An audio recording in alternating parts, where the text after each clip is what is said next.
Good evening, Commission. I'm Joe Pearson, the Planning and Environmental Services Manager with the City of Oxnard.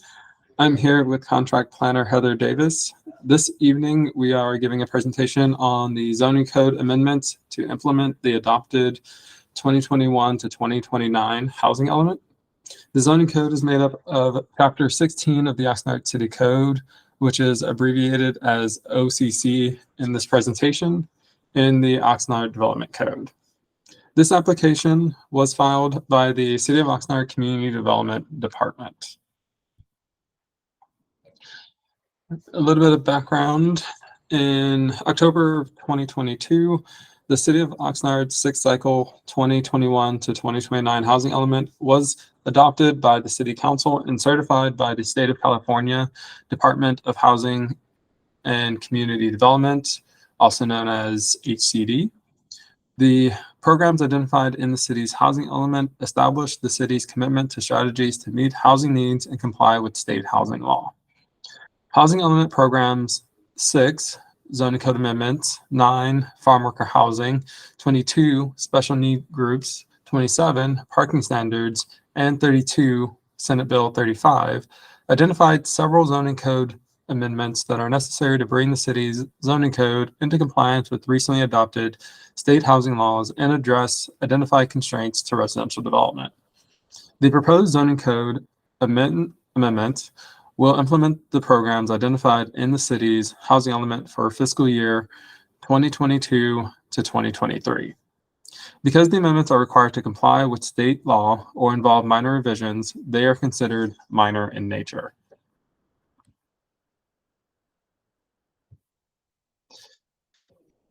The zoning code amendments called for in the identified housing element programs are summarized over the next 2 slides, and we will go into further detail on these revisions through the rest of this presentation.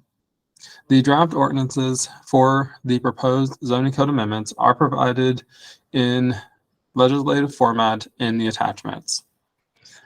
Housing element Program 6 identifies the majority of the zoning code amendments. These include updates to comply with state accessory dwelling unit law regarding garage conversions, updates to state density bonus law, and state law updates regarding emergency shelters, supportive housing, low barrier navigation centers, single room occupancy, and residential care facilities. Program 6 also calls for streamlining ordinance provisions, simplifying code requirements, and evaluating potential barriers to construction of affordable housing. Continuing on, Housing Element Program 9 calls for updates to where farm worker housing is permitted to comply with the Employee Housing Act. Program 27 calls for updates to parking for residential care facilities and repeats the required revision regarding ADU parking mentioned under Program 6. Program 32 calls for objective design standards. Objective design standards mean a design standard that involves no personal or subjective judgment by a public official and is uniformly verifiable by reference to an external and uniform benchmark. Senate Bill 330, also known as the Housing Crisis Act of 2019, updated the Permit Streamlining Act and the Housing Accountability Act. Under the Housing Crisis Act, cities or counties are prohibited from imposing new subjective design standards on housing developments where housing is an allowable use. I'll now turn over the mic to Heather Davis, who will cover the analysis for each of the zoning text amendments covered under the housing element programs. Thank you, Joe. Good evening, Commission. Program 6 and 27 call for an update to the zoning code to recognize current state law that replacement of off-street parking spaces cannot be required when accessory dwelling units are created through the conversion of a garage, carport, or a covered parking structure. State law also allows accessory dwelling unit parking on existing driveways. Accordingly, sections 16468 and 16622 of the Oxnard Code have been revised to remove the requirement for replacement off-street parking, and a restriction on ADU parking spaces in the required front yard has also been removed. Staff is also proposing a revision to comply with state guidelines. The State Accessory Dwelling Unit Handbook indicates that the impact fee for accessory dwelling units that are 750 square feet or larger should be proportional to the existing single-family residence, or proportional based on the average square footage of the units within the multifamily structure. The existing code does not distinguish between development on single-family and multifamily sites, and is not consistent with the state guidelines on proportional impact fees. Note, this revision does not affect accessory dwelling units that are 750 square feet or smaller, which are exempt from utility connection and impact fees.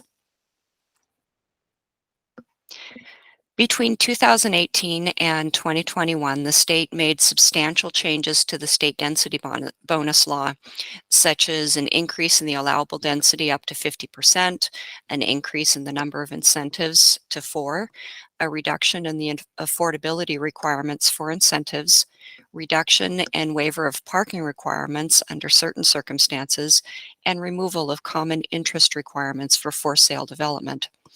Pursuant to Housing Element Program 6, staff prepared updates to the city's density bonus ordinance in the Oxnard City Codes, Section 410, to address these updates and bring the city's density bonus requirements into compliance with the state density bonus law. The definitions were added for clarification and the current housing environment, such as the addition of definitions for acutely low income households and extremely low income households, and a definition for major transit stops. To minimize conflict with future updates to the state density bonus, several specific number requirements, such as eligibility percentage for each housing type, have also been replaced with reference to the applicable section of the state density bonus law. Staff also updated the numbering within section 16410 from letters denoting subsections to numbers to be consistent with the numbering format for most of the sections in Chapter 16. Per Senate Bill 2, the amendment will update the City Code Section 16504 to limit the emergency shelter standards to only those that comply with state law. The list of standards that do not comply with state law was specified in the housing element, Section E4, under Other Special Needs Housing, and is provided in the staff report. These include standards such as restriction on patrons consuming alcohol on site, requirements for the number of toilets and showers based on the number of residents, and the distance from schools. The proposed amendment will also update the parking schedule matrix to include emergency shelter parking. The parking requirement will be the same as the existing requirement under the city's emergency shelter standards, which is one off-street parking space for the on-site manager.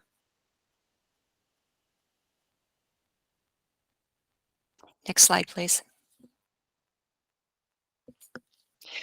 Program 6 calls for updates to the zoning code to streamline ordinance provisions, clarify permitting requirements, simplify the code requirements, and evaluate barriers to affordable housing. Staff has proposed various updates to the Oxnard City Code to meet these objectives. A few definitions have been updated, such as the building height and lot area, to provide clarity and consistency throughout the code. Definitions have also been provided for low barrier navigation center and single room occupancy, which we will cover later in this presentation. To simplify and clarify residential zoning requirements, the amendment updates the zoning code format to be consistent with the format used for the industrial zone. Under this format, the separate zone divisions are consolidated into two matrices for at-a-glance view of where each land use is allowed in each zone and the applicable permit, and a matrix for the development standards for each zone. Where more detail is necessary, special requirements have been retained in the sections that follow the two tables. With exception of the state housing law update, the code requirements will remain the same as the existing zoning code requirements for the residential and commercial zones. This format update is proposed for both the residential and commercial zones. A few sections in the standard for all zones also have been updated or expanded to provide clarity and consistency through the Oxnard City Code and to remove unnecessary barriers to development. To provide flexibility based on the individual lots and remove a barrier to construction, section 16300, which is the front yard on through lots and irregular lots, has been expanded to apply to lots with multiple street frontages and to allow the community development director to determine the front lot line for irregular lot configurations rather than a set parameter that may make an irregular lot more difficult to develop. This revision provides flexibility for site development, which removes a barrier to construction. Section 303, which is building heights, has been modified for consistency with definitions throughout the zoning code.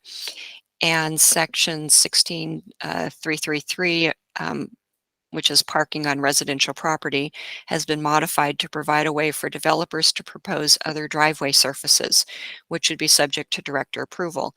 This revision also provides flexibility for site development, which removes a barrier to construction.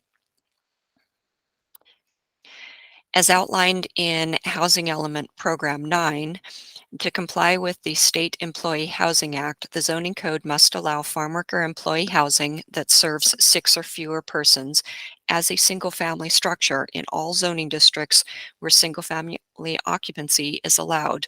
In the same way, single-family housing is allowed. The zoning code currently does allow single-family dwellings to include farm worker employee housing projects within 6 or fewer residents as allowed by state law, which is permitted in all residential zones. The zoning code also allows farm worker housing with a special use permit in the C2 general commercial zone, consistent with the requirements for single-family housing. The proposed amendment continues these provisions in the proposed residential and commercial land use matrices.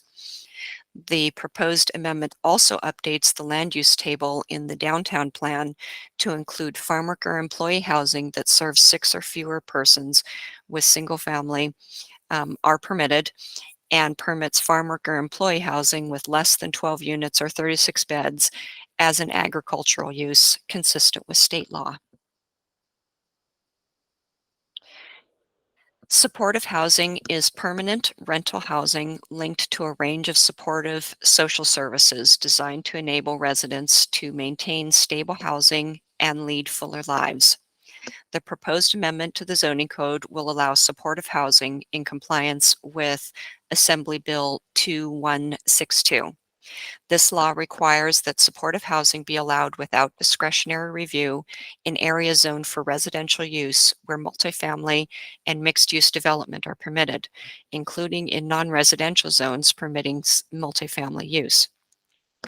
The zoning code presently allows supportive housing in all residential zones with a development design review permit and in the C2 general commercial zone with a special use permit. The proposed amendment includes supportive housing in the proposed residential and commercial matrices as permitted with a site plan review, non-discretionary permit in all multifamily residential zones and in the C2 general commercial zone. The amendment also updates the land use table in the downtown plan to include supportive housing and transitional housing as permitted in all downtown zones. The parking schedule matrix was also updated to include supportive housing and transitional housing parking. As the use is for permanent rental housing, the parking requirements will refer to the applicable parking requirements for single-family or multifamily residences. A low barrier navigation center is a housing first, low barrier temporary service enriched shelter that helps homeless individuals and families to quickly obtain permanent housing. The proposed amendment will allow low barrier navigation centers in compliance with Assembly Bill 101.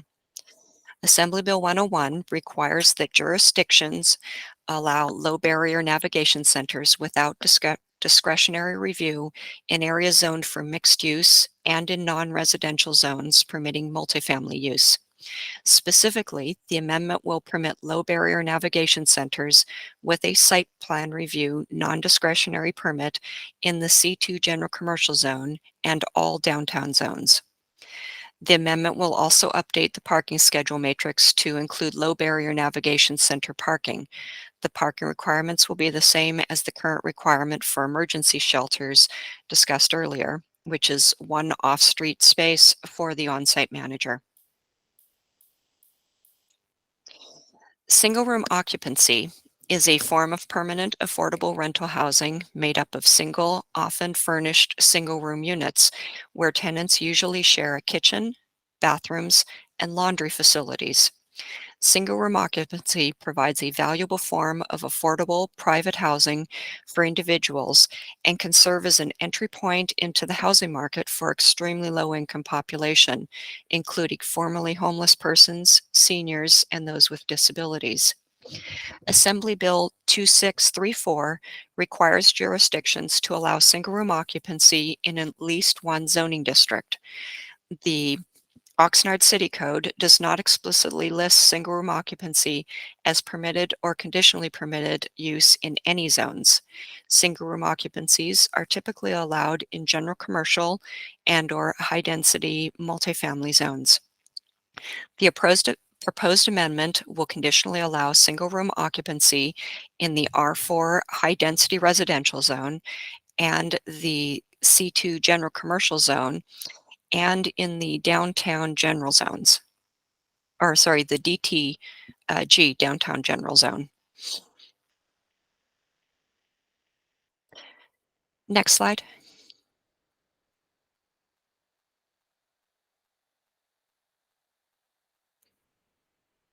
The proposed amendment also includes a new division under Chapter 16 Special Use Requirements specifically for development and operation of single-room occupancy. Standards were derived from typical requirements of other California jurisdictions. Single-room occupancy development will be subject to the density standards of the underlying zone and will allow unit sizes between 150 and 400 square feet, except for the manager's unit. This requirement is smaller than the minimum 450 square foot unit size in multifamily development.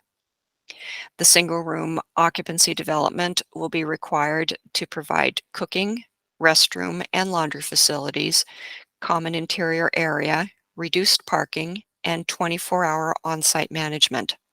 Single-room occupancy development will also be subject to the new attached unit objective design standards for multifamily, which we'll cover later in this presentation. All units will be restricted to very low-income households, with the exception of the manager unit. The parking requirement will allow single-room development to provide less than one space per unit if they are providing long-term bicycle parking for each unit. A residential care facility is defined in the Oxnard City Code as a housing arrangement of residents at least 60 years of age where personal care and supervision are provided. As required under Assembly Bill 686, the proposed amendment will allow residential care facilities with 7 or more persons as a residential use in zones where multifamily housing is permitted, subject only to those restrictions that apply to other residential dwellings of the same size in the same zone. The proposed new residential land use matrix in Section 1622 reflects this revision by showing residential care facilities serving 7 or more persons as permitted in all multifamily zones. The commercial land use requirements were already in compliance with state law. The proposed amendment also updates the downtown land use table to include assisted living, residential care facilities serving 6 or fewer persons as permitted in the downtown edge and downtown edge open space zones where dwelling single family are permitted, and assisted living residential care facilities serving 7 or more persons as permitted in all of the downtown zones in the same manner as multifamily. Residential care facilities of any size had previously required an SUP, a special use permit, to be located in all downtown zones. The zoning code schedule of off-street parking currently lists parking for assisted living and nursing homes under medical services.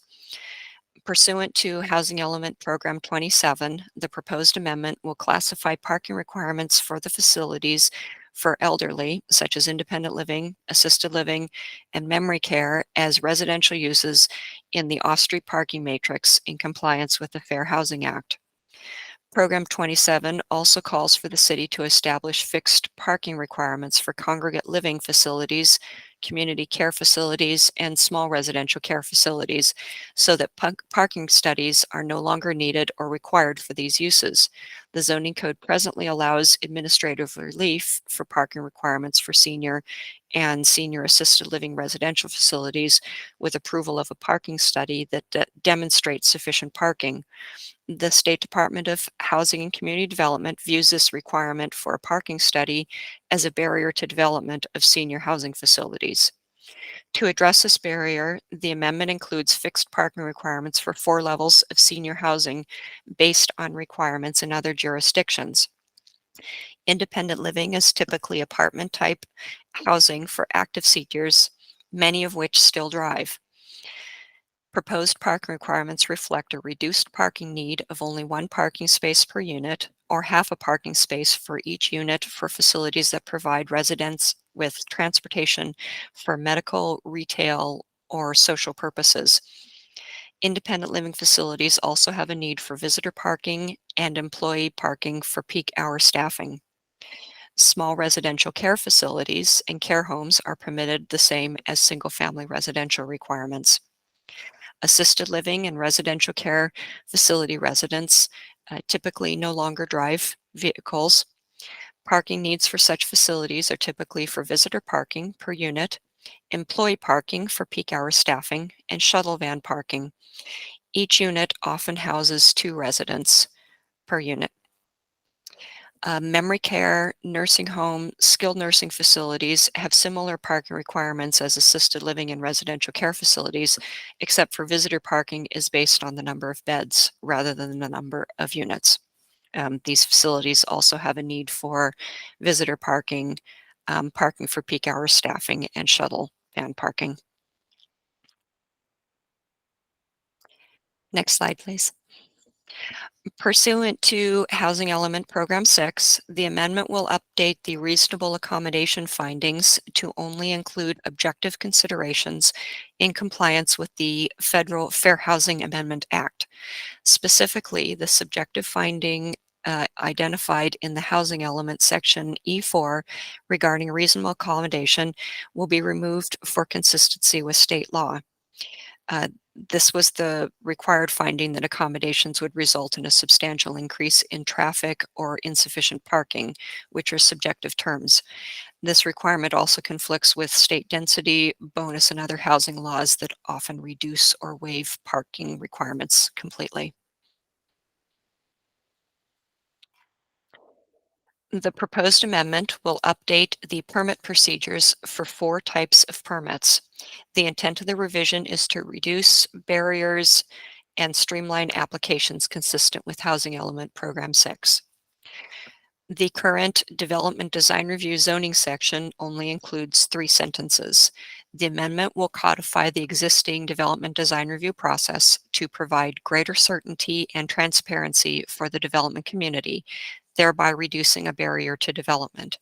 No change to the existing procedures are proposed. The proposed Development Design Review division mirrors the format of the Site Plan Review Permit division, including sections for review authority, procedures for review, required findings, and appeals. Unlike the site plan review process, the development design review process also includes a public workshop on the application and a public hearing. Staff currently uses the same finding for development design review as those required for special use permits, which are to ensure conformance with adopted standards, adequate infrastructure, and minimum lot requirements.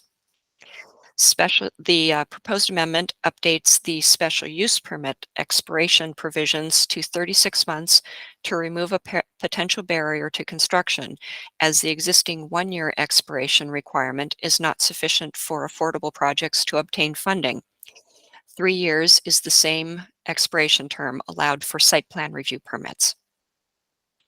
The proposed amendment also expands on the zoning code's existing limited text regarding modifications to the special use permit to codify the existing process and findings for minor and major modifications. Once again, no revisions to the existing process. Minor modifications for up to 10% of most development standards are generally reviewed by the Community Development Director unless the application is being processed with a discretionary permit.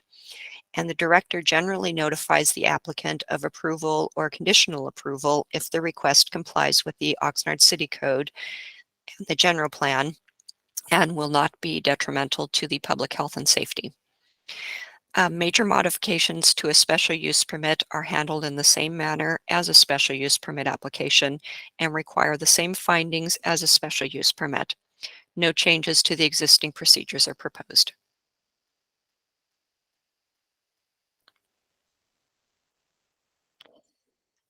Program 32 calls for an update to the zoning code to provide objective design standards for multifamily residential development to comply with Senate Bill 330, also known as the Housing Crisis Act of 2019.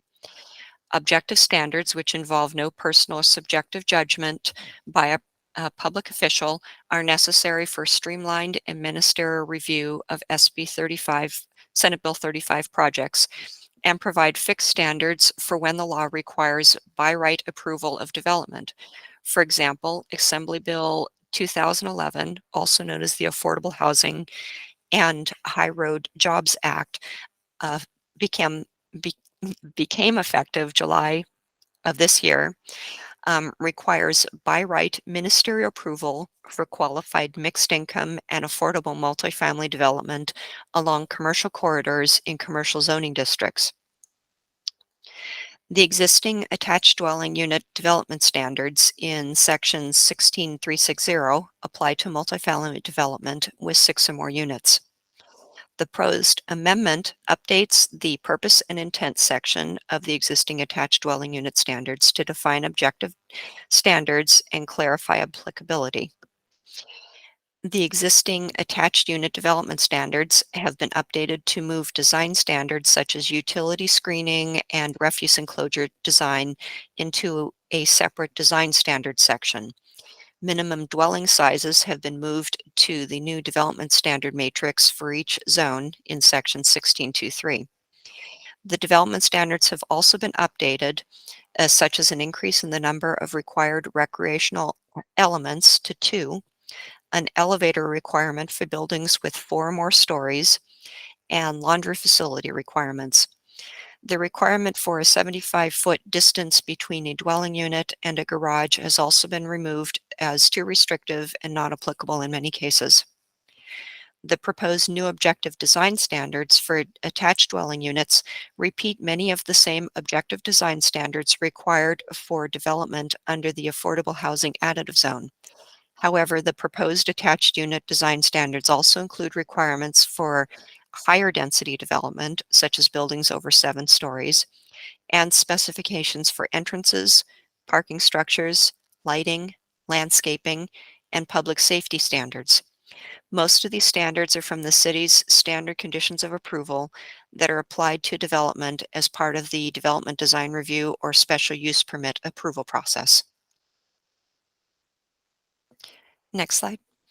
The proposed amendment is consistent with several goals and policies included in the 2030 General Plan and will implement the code amendments identified in Programs 6, 9, 22, 27, and 32 of the amended adopted 2021-29 housing element. A general plan consistory matrix is provided in attachment 3 of the staff report. I'll now turn the mic back over to Joe Pearson for the rest of this presentation. Thank you, Heather. Pursuant to the California Environmental Quality Act, also known as CEQA, the proposed action is exempt from environmental review. The proposed amendments are regulatory actions that are necessary to bring the city's zoning code into compliance with state housing laws and the city's 2021 to 2029 housing element that was adopted in 2022. As discussed in the attached initial study, the proposed amendments do not propose or approve any physical development, add any new residential sites or units, or increase density for housing beyond those analyzed in the housing element ISMND. Furthermore, any development following approval of the zoning amendments will be subject to applicable environmental review requirements for that development. Therefore, staff has determined that there's no possibility that the project will have a significant effect on the environment, and a notice of exemption will be filed upon City Council approval. With regards to next steps, the Planning Commission's action on this matter is advisory to the City Council. The Planning Commission's recommendation will be forwarded to the City Council for consideration. The tentative council hearing date is October 3rd, 2023.